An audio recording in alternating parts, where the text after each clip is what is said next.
ना सैलरी वाले में कर लो, ज़्यादा बेहतर है। नॉर्मल में नहीं होता? नॉर्मल में भी होता है। आजकल इशूज चल रहे हैं, वो सैलरी वाले को ज़्यादा वो नहीं करते फोकस कि ये सैलरी पर्सन है। नॉर्मल में वो होता है कि भाई ये प्राइवेट भी हो सकता है कि सैलरी पर्सन के साथ बिजनेस भी कर रहा हूँ। टैक्स तो वो जो फिल्टर लगा टैक्स ईयर 2024 है। 24 है। बिल्कुल ठीक है। ठीक है, ये टैक्स ईयर सेलेक्ट करेंगे, यहाँ से कंटिन्यू। जिस साल में बैठे हूँ ना, जिसका जून खत्म हुआ हो वो हमारा टैक्स ईयर होता है। ठीक है। पिछले से जुलाई से लेके अब देखो, पहले सिस्टम में ये ऑप्शन नहीं था, अब इन्होंने अपग्रेड किया है।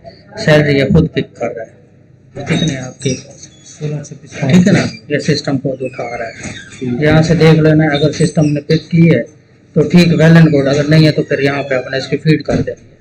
ठीक है, खुद उठाए, ठीक है, ठीक। सिस्टम खुद होता है, वो भी मैच कर ले, हो सकता है थोड़ी, ठीक है ना। अच्छा, अब ये यहाँ पे आ जाना है। सैलरी आ गई, एम्प्लॉयमेंट सैलरी। सबसे पहले सैलरी की फीडिंग करनी है। उसके बाद आपने देखना है टैक्स पेमेंट्स, मतलब आपका जो टैक्स था वो कितना बनता था, ठीक है ना। ये कंप्यूटेशन, ठीक है, कंप्यूटेशन से आप आएंगे इधर, ये ठीक है ना। ये टैक्स शो करेगा आपका, टैक्स चार्जेबल इतना है, नॉर्मल टैक्स इतना है। अब हम देखते हैं विद होल्डिंग में हमें कितना शो कर रहा है। विद होल्डिंग में भी इतना ही शो कर रहा है, जितना यानी कि आपकी टैक्स डिडक्शन हो चुकी है, ठीक है ना। कंप्यूटेशन अब आना है एडजस्टेबल टैक्सेस। एडजस्टेबल टैक्सेस में देखना है कि वो सिस्टम वहाँ पे शो कर रहा है या नहीं कर रहा। सैलरी भी शो कर रहा है और टैक्स भी, अगर ना कर रहा हो तो यहाँ पे अपने इसकी फीडिंग कर देनी है। यहाँ पे फीडिंग नहीं करोगे, वो कंप्यूटेशन में यहाँ पर बना देगा टैक्स पेएबल। ये कंप्यूटेशन आ गई, यहाँ पे बना देगा एडमिटेड इनकम टैक्स। अगर विदहोल्डिंग में ना आ रहा हो ना, तो इसका मतलब यहाँ पे शो करेगा एडमिटेड भी पे करके आओ। जब तक एडमिटेड इनकम टैक्स पे नहीं होगा, रिटर्न सबमिट नहीं होगी। अब विदहोल्डिंग में आगे इसका मसला नहीं है, ठीक है। यहाँ से इसको कर दें सेव, ठीक है। ऑटोमेटिकली उठा रहा है, पहले नहीं उठा रहा था, ये इस साल से अपग्रेड किया ना। पहले ये मैनुअली फीड करते थे सैलरी, टैक्स डिडक्शन। यहाँ से ये कॉपी करना है इसको, सैलरी को, ठीक है ब्रदर। अब आ जाना, ये हमारा पोर्शन था इनफ्लो का, ठीक है ना। इनफ्लो मतलब हमें इनकम कितनी हुई है, उसमें से हमारा टैक्स डिडक्शन कितना हुई है। जितना इनकम हो और जितना टैक्स डिडक्शन हो चुकी हो, ये इस पोर्शन में हम कवर करते हैं। जहाँ जहाँ हमारी आमदनी हो रही होती है वो उसमें शो कर देते हैं। जहाँ जहाँ tax deduction subject to normal tax, ठीक है ना। ये नॉर्मल टैक्स में आपकी आमदनी आ जाएगी जो आपकी सैलरी की थी। साथ साथ इसको सेव करते जाना है। समटाइम ये सेव नहीं है तो फिगर उड़ जाती है, ठीक है। अब देखें, अब नीचे आएंगे ना, अनरिकॉर्ड इनसाइड उसी सैलरी की इनकम दे रहा है। अब हमने इसको करना है रिकनसाइल।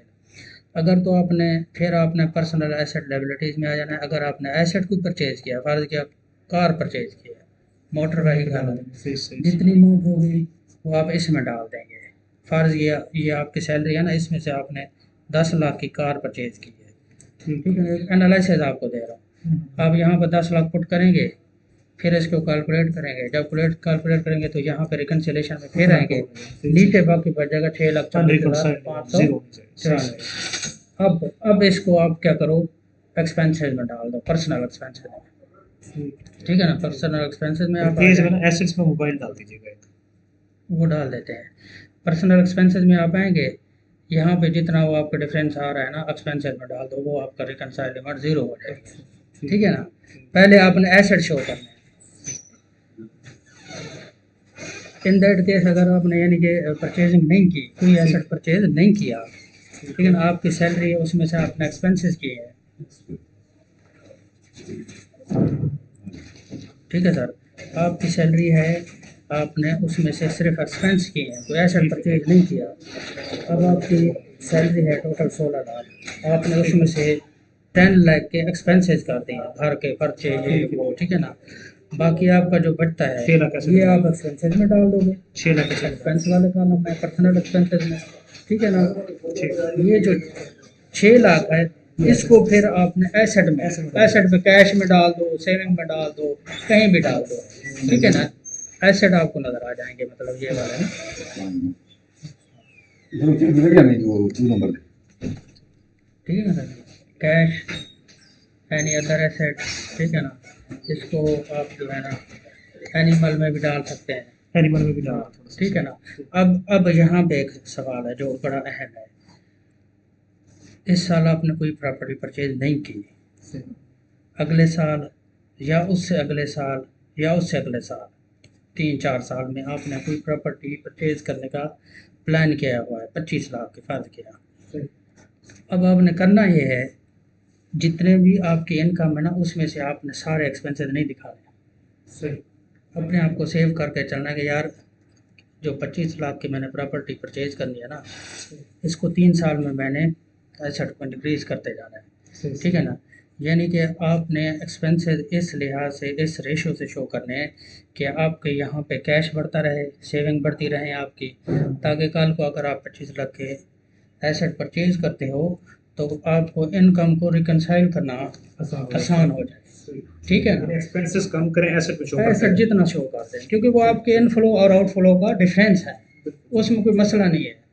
अगर फ़र्ज़ किया यहाँ पे आज हम बैठे होते, आपकी सैलरी है 16 लाख, आपने एसेट परचेज किया हुआ है 42 लाख या 50 लाख का, ठीक है ना। अब आपके एसेट कितने हैं, फ़र्ज़ के ये ना होते, थोड़े होते, सैलरी तो है 16 लाख, बियॉन्ड मींस हो जाएगा। हाँ जी 6 लाख एक्सपेंसेस शो कर देते, रिमेनिंग अमाउंट कितनी थी आपकी, 10 लाख। तो एसेट मिला 10 लाख तो आपके पास था, बाकी 40 लाख को आप कैसे कवर करते हैं, वो मसला बन जाता, वो फिर ऑडिट में केस आ जाता है। मतलब बिहाइंड द सीन इसके ये जो है ना एनालिसिस है इसका रिटर्न का, ठीक है ना। इस तरीके से यानी आपने हर साल अपने आप को कवर करना है ये, ठीक है ना ब्रदर। 16-26 हो गया। अब कितने एक्सपेंसेस आपके पहले एसेट में डाल लें जितना बचता है, बाकी एक्सपेंस बाद डाल लीजिएगा। इस तरह पहले हमने यही कहा था कि पहले एसेट डाल लेने चाहिए। हाँ हाँ, एसेट में जितना एनिमल डाल लें कुछ।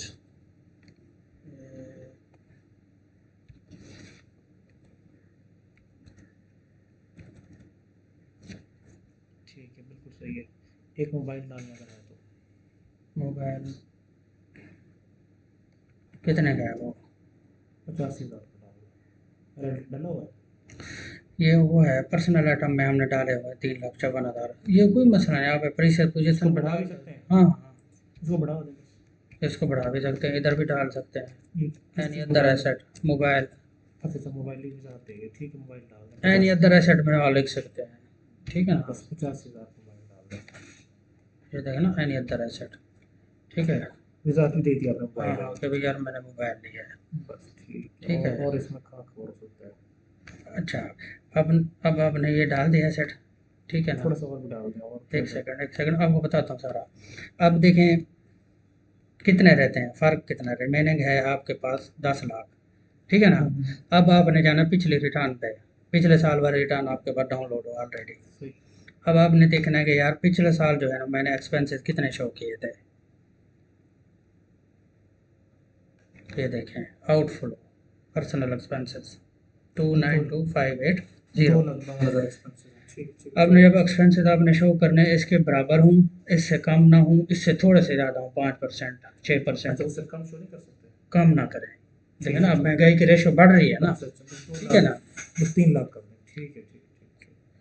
यहाँ पे आप आएंगे तो 3 लाख, ठीक है आपकी बात लॉजिक कर लें। ठीक है, यहाँ 3,20,000 कर दें, बस इसमें एक ही बार तालीम वगैरह सब कुछ। हाँ वो ओवरऑल आ जाते हैं। हाँ, अब यहाँ पे एक और है कि अगर तो आपके मतलब वो घर वाले आपके मतलब देते हैं एक्सपेंसेस, आपका साथ वगैरह देते हैं, कंट्रीब्यूशन एंड एक्सपेंसेस भाई फैमिली मेम्बर्स, अगर वो कर रहा है तो वो भी यहाँ पे डाल सकते हैं, अगर नहीं है तो उसके डालने की ज़रूरत नहीं, ठीक है।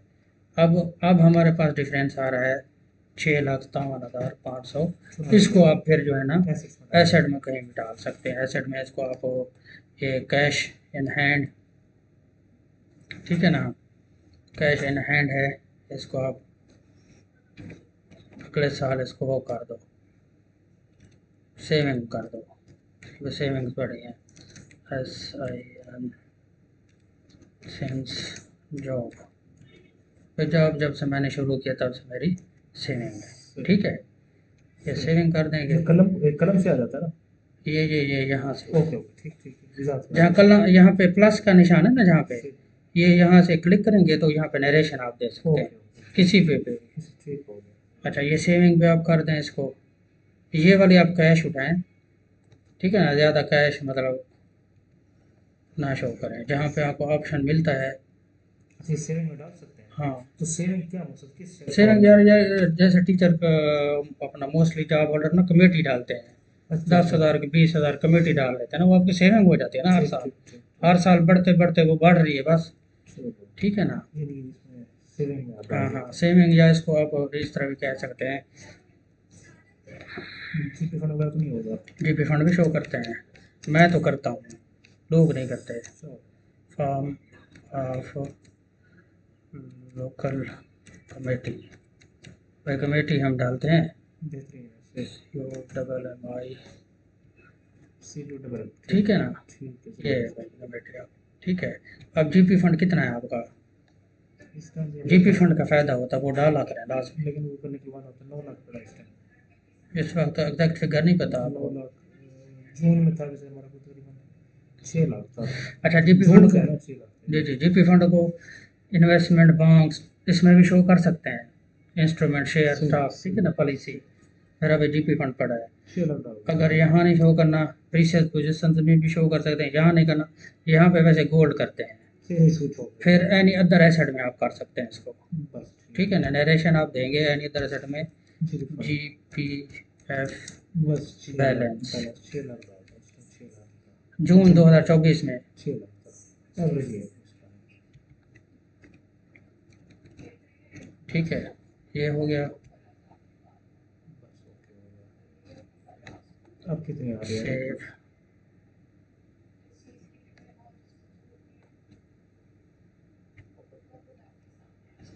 अब देखें ये आ रहा है 97,000 माइनस में आ रहा है।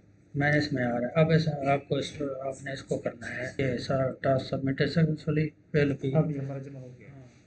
जमा हो गया। ये थोड़ी देर बाद ना यहाँ पे कंप्लीटेड टास्क में show हो जाएगा। डिक्लेरेशन में शो हो जाएगा। नीचे 2024 आ जाएगा। अभी